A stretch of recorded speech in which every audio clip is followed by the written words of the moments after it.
오늘 우리가 함께 통독하게 되실 역대하 23장에서 25장의 내용은 이러합니다. 북이스라엘의 왕인 아합과 이세벨의 딸로서 남유다의 왕비가 된 아달랴가 왕위에 오른 지 6년의 시간이 지났습니다. 그 기간 동안 나라 전체에는 우상 숭배가 기승을 부렸을 것입니다. 그러한 모습을 바라보며 개혁과 회복을 꿈꾸는 사람이 있었는데 그가 바로 제사장 여호야다였습니다. 하나님께서는 제사장 여호야다를 통해 남유다를 하나님의 백성으로 개혁하시는 한편 아달랴의 살육 아래에서 살아남은 요아스를 통해 끊어졌던 다윗의 왕가가 계속되도록 하십니다. 일찍이 네 왕위가 영원히 견고하리라 라고 하셨던 다윗과의 약속을 이어가시는 것입니다. 제사장 여호야다의 의로운 혁명과 개혁으로 말미암아 다윗 왕가의 전통이 다시 이어질 수 있었습니다. 여호야다에 의해 세워진 요아스는 하나님 보시기에 정직히 행하였습니다. 성전을 보수하는 등 여러 면에서 하나님 신앙의 회복에도 힘을 기울였습니다. 그러나 요아스의 선정은 제사장 여호야다의 죽음을 분기점으로 더 이상 지속되지 못합니다. 여호야다가 죽자 그는 하나님의 전을 버리고 아세라 목상과 우상을 섬겼으며 심지어 그를 질책하는 여호야다의 아들 스가랴를 죽이기까지 합니다. 결국 하나님께서 요아스를 아람 군대에 붙이신 결과 요아스는 큰 군대로도 작은 군대를 막지 못하고 남유다에는 혼란이 가중됩니다. 그리고 그는 신하들의 반역으로 죽음을 맞는 남유다의 첫 번째 왕으로 기록됩니다. 뒤를 이은 아마샤 역시 아버지 요아스와 마찬가지로 생애 전반기와 후반기가 서로 대조를 이루고 있습니다. 성경은 아마샤에 대해 여호와께서 보시기에 정직하게 행하기는 하였으나 온전한 마음으로 행하지는 아니하였다라고 평가합니다. 이는 당시 하나님을 향했던 남유다의 마음이기도 했습니다. 아마샤는 붙인 요아스를 죽인 자들을 처형할 때 율법에 따라 그들의 자녀를 죽이지 않았고 또한 하나님의 사람이 찾아와 북이스라엘에서 고용한 용사와 함께 가지 말라고 하자 그 말씀에 순종하였습니다. 그러나 에돔과의 전쟁이 있은 후 그곳에 신들을 가져와 우상을 섬긴 일로 선지자에게 질책을 들었습니다. 그리고 그 역시 아버지 요아스처럼 반역한 무리에 의해 암살당합니다. 하나님의 마음을 온전히 기쁘게 하는 왕은 찾아볼 수 없으며 잠시 잠깐 좋았다가도 금세 우상 숭배로 빠지는 안타까운 일이 남유다의 역사에 반복되고 있습니다. 이러한 내용들을 기억하셔서 통독에 도움이 되시기를 바랍니다. 역대하 23장. 6해를 기다린 여호야다 제사장은 7째 해가 되자 드디어 용기 있게 결단을 내리고 군대 지휘관들인 백부장들 곧 여로함의 아들 아사랴와 여호하난의 아들 이스마엘과 오벳의 아들 아사랴와 아다야의 아들 마아세아와 시그리의 아들 엘리사밧과 미략을 맺었다. 이들 백부장들은 유다의 모든 성읍으로 돌아다니며 레위 사람들과 이스라엘 각 가문의 족장들을 모아서 예루살렘으로 데리고 왔다. 그들이 모두 하나님의 성전에 모여 왕의 아들 요아스와 언약을 세웠다. 여호야다가 그들에게 말하였다. 여기에 왕세자가 계십니까? 이분이 왕이 되셔야 합니다. 이것은 다윗 자손이 왕이 되어야 한다는 주님의 약속을 따르는 것입니다. 이제 여러분이 하여야 할 일을 말하겠습니다. 이번 안식일에 맡은 일을 하러 오는 당번 제사장들과 레위 사람들은 여기 성전에 도착하여 3분의 1은 성전문을 지키고 또 3분의 1은 왕궁을 지키고 나머지는 기초문을 지키십시오. 일반 백성은 주님의 성전뜰로 모입니다. 그날 일을 맡은 제사장들과 그들을 돕는 레위 사람들 말고는 어느 누구도 성전 안으로 들어오지 못합니다. 거룩하게 구별된 제사장들과 레위 사람들만 주님의 성전 안으로 들어오고 그 밖에 일반 백성은 주님께서 지시하신 대로 성전 밖에 서 있어야 합니다. 레위 사람들은 제각기 병기를 들고 왕을 호위하십시오.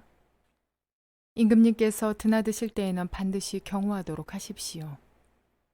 그리고 어느 누구라도 이 성전 안으로 들어오려고 하면 모두 죽여야 합니다. 레위 사람들과 모든 유다 사람들은 여호야다가 명령한 것을 그대로 다 하였다.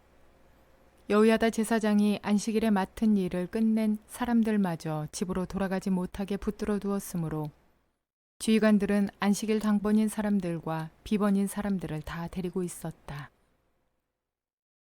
여호야다 제사장이 백부장들에게 창과 크고 작은 방패들을 나누어 주었다.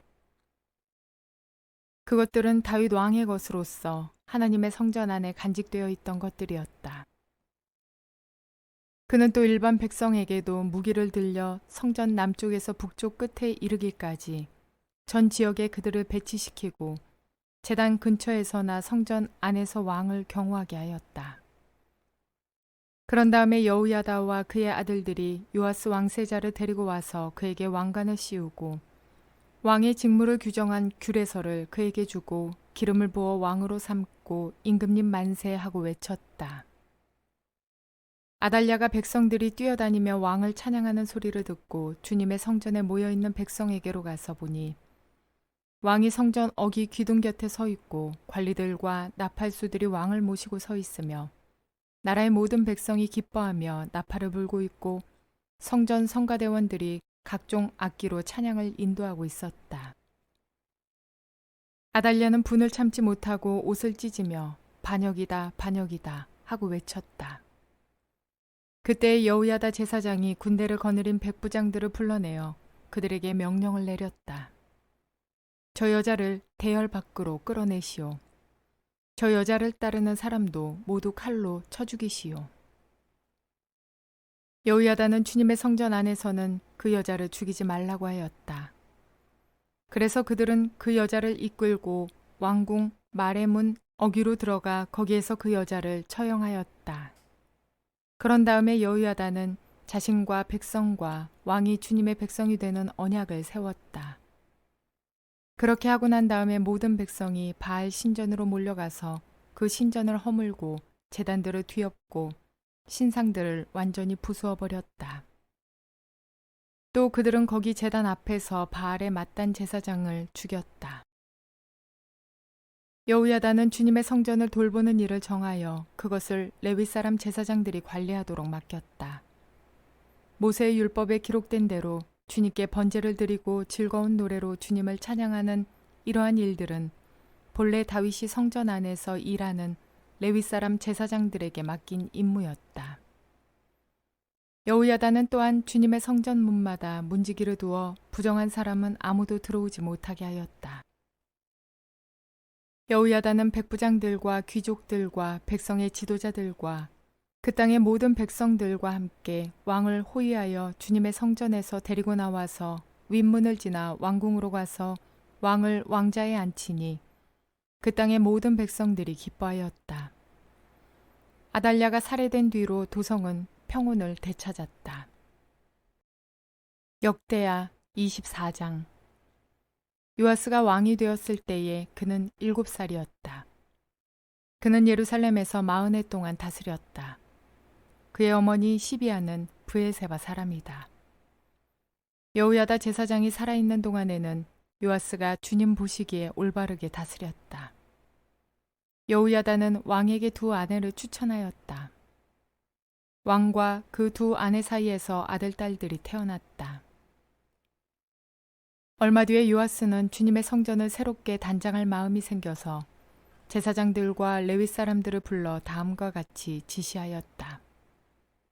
유다의 여러 성읍으로 두루 다니면서 모든 이스라엘 사람들에게서 해마다 돈을 거두어 하나님의 성전을 보수하도록 하시오. 지체하지 말고 곧 실시하시오. 그러나 레위 사람들이 곧바로 움직이지 아니하자 왕이 여호야다 대제사장을 불러 추궁하였다. 대제사장은 왜 레위 사람들에게 유다와 예루살렘에서 세금을 거두어 드리라고 요구하지 않았소? 그 세금은 주님의 종 모세와 이스라엘 회중이 증거의 장막을 위하여 백성에게 부과한 것이 아니오. 그 사악한 여인 아달랴가 자기 아들들을 시켜서 하나님의 성전을 부수고 들어가게 하였고 또 그 안에 있던 성물들까지 꺼내다가 바알에게 바치게 하였기 때문에 성전 보수를 서둘러야만 하였다. 왕은 명령을 내려서 궤 하나를 만들어 주님의 성전 문 밖에 놓게 하고 유다와 예루살렘에 선포하여 하나님의 종 모세가 광야에서 이스라엘이 바치도록 정한 세금을 주님께 드리도록 하였다.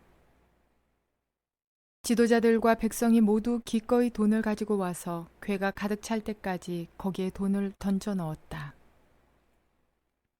궤가 차면 레위 사람들이 그 궤를 왕궁 관리들에게로 가지고 갔는데 거기에 많은 액수의 돈이 찬 것을 그들에게 보여주면 왕실 서기관과 대제사장의 관리가 와서 그 궤의 돈을 계산하였다.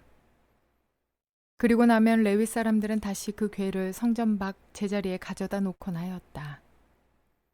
왕과 여호야다가 그 돈을 주님의 성전 공사 감독관들에게 넘겨주면 그들은 주님의 성전을 새롭게 단장할 석수와 목수를 고용하고 주님의 성전을 보수할 기능공들 곧 쇠나 노쇠를 다룰 기술자들도 고용하였다. 일을 맡은 사람들이 부지런히 일을 하는 데다가 그들이 하는 일마저도 잘 진전이 되어서 주님의 성전은 본래의 설계대로 견고하게 세워졌다. 공사를 맡은 사람들이 공사를 마친 뒤에 남은 돈을 왕과 여호야다에게 가져오니 왕이 그것으로 주님의 성전에서 쓸 기구 곧 예배 때 쓸 기구와 번제를 드릴 때 쓸 기구와 숟가락과 금그릇이나 은그릇을 마련하게 하였다. 여호야다가 살아있는 동안에는 주님의 성전에서 번제를 드리는 일이 끊이지 않았다.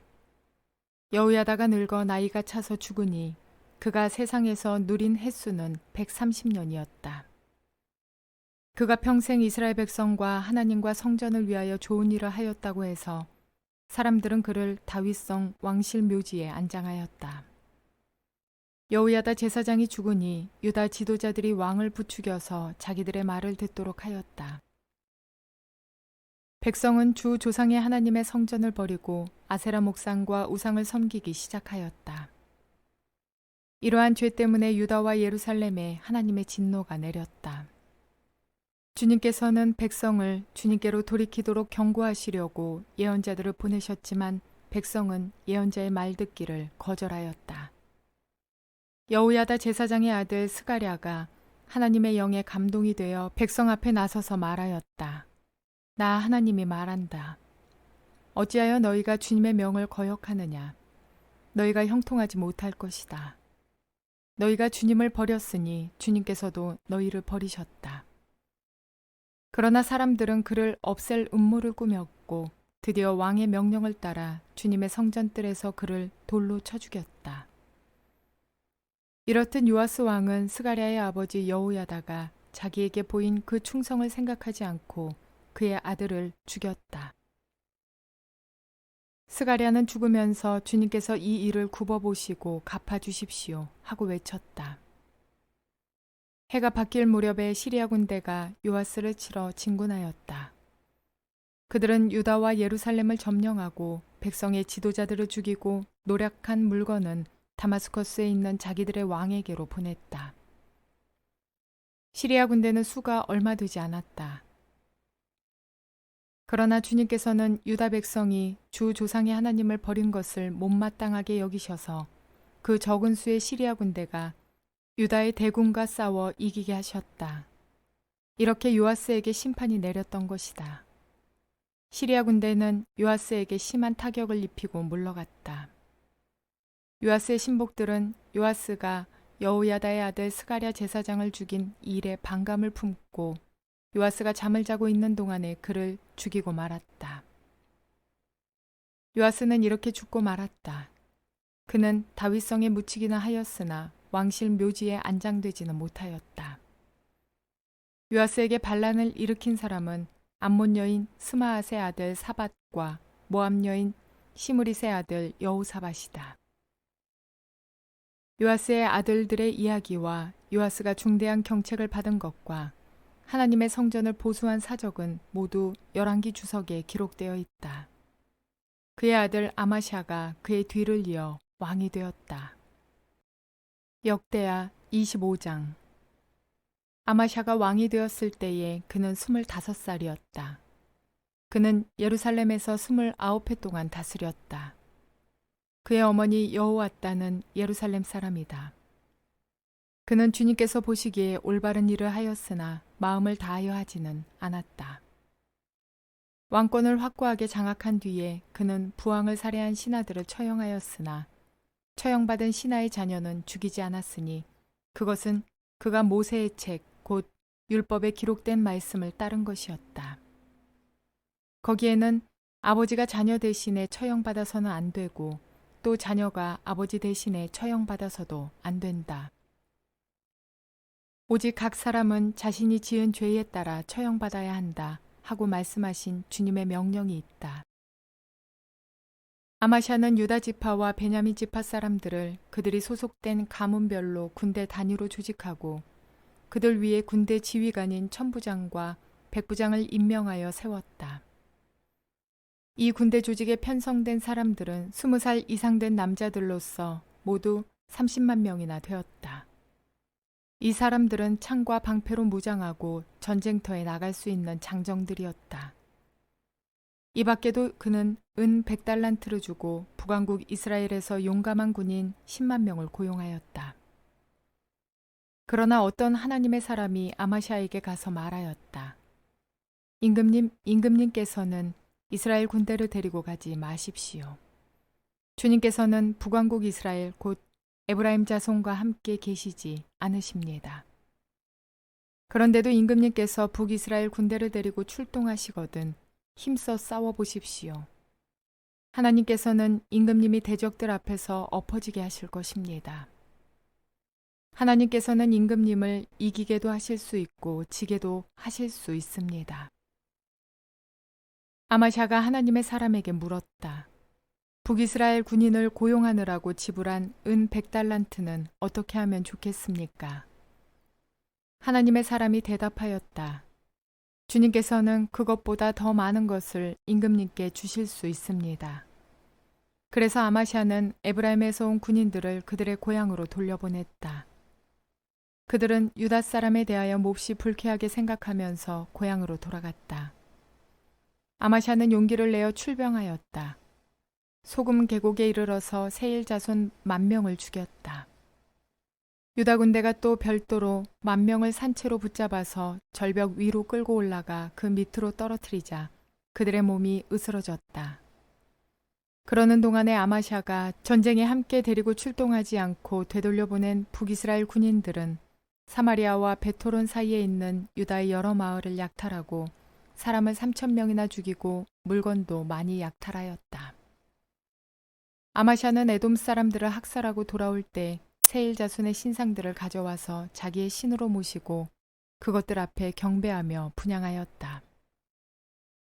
이 일로 주님께서 아마샤에게 크게 진노하셔서 예언자 한 사람을 보내시니 그가 가서 아마샤에게 말하였다.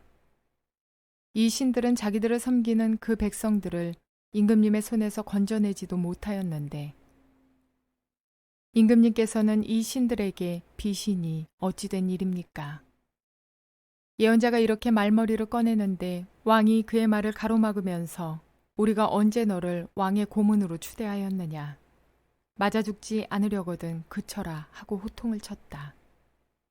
그러자 예언자는 이렇게 말하고 그쳤다. 임금님께서 나의 충고를 받지 않고 이렇게 하시는 것을 보니 하나님께서 임금님을 망하게 하시기로 결심하셨다는 것을 이제 알 것 같습니다. 유다 왕 아마샤가 참모들과 함께 이스라엘에 대항할 모의를 하고 예후의 손자요 여호아스의 아들인 이스라엘의 여호아스 왕에게 전령을 보내어서 서로 직접 만나 힘을 겨루어 보자고 제안하였다. 이스라엘의 여호아스 왕은 유다의 아마샤 왕에게 사람을 보내어서 회답하였다. 레바논의 가시나무가 레바논의 백향목에게 전가를 보내어서 백향목의 딸을 며느리로 달라고 청혼하는 것을 보고 레바논의 들짐승이 지나가다가 그 가시나무를 짓밟은 일이 있습니다. 당신은 에돔을 쳐부수었다는 것을 스스로 대견스럽게 여겨 자랑하면서 건방지게 우쭐대지만 차라리 당신 궁전에 그대로 머물러 있으면 별 탈이 없을 터인데 어찌하여 당신은 당신 자신과 유다를 함께 멸망시킬 화근을 스스로 불러들이고 있습니까? 그가 이렇게 말하여도 아마샤는 들으려 하지 않았다. 그러나 이것은 하나님께서 하신 일이다. 유다 사람들이 에돔 신들의 뜻을 물으므로 하나님께서 유다 사람들을 여호와스의 손에 넘겨주시려고 아마샤의 마음을 그렇게 만든 것이다. 이스라엘의 여호아스 왕이 올라와서 유다의 아마샤 왕을 맞아 유다의 베세메스에서 대치하였다. 그러나 유다 군대는 이스라엘 군대에게 패하여 뿔뿔이 흩어져 자기들의 집으로 도망가고 말았다. 이스라엘의 여호아스 왕은 베세메스에서 아하시아의 손자요 요아스의 아들인 유다의 아마샤 왕을 사로잡아서 예루살렘으로 들어왔다. 그는 예루살렘 성벽을 에브라임 문에서부터 성 모퉁이 문에 이르기까지 400자 길이의 성벽을 허물어 버렸다. 그는 또 하나님의 성전 안에서 오베데돔이 지키고 있는 모든 금과 은과 그릇들을 약탈하고 왕궁의 보물 창고를 약탈하고 사람까지 볼모로 잡아서 사마리아로 돌아갔다. 유다의 요아스의 아들 아마샤 왕은 이스라엘의 여호아스의 아들 여호아스 왕이 죽은 뒤에도 15해를 더 살았다. 아마샤가 다스리던 기간에 일어난 다른 사건들은 처음부터 끝까지 유다와 이스라엘의 열왕기에 기록되어 있다. 아마샤가 주님을 따르다가 등지고 돌아선 뒤에 예루살렘에서 반란이 일어나자 아마샤는 라기스로 도망하였다.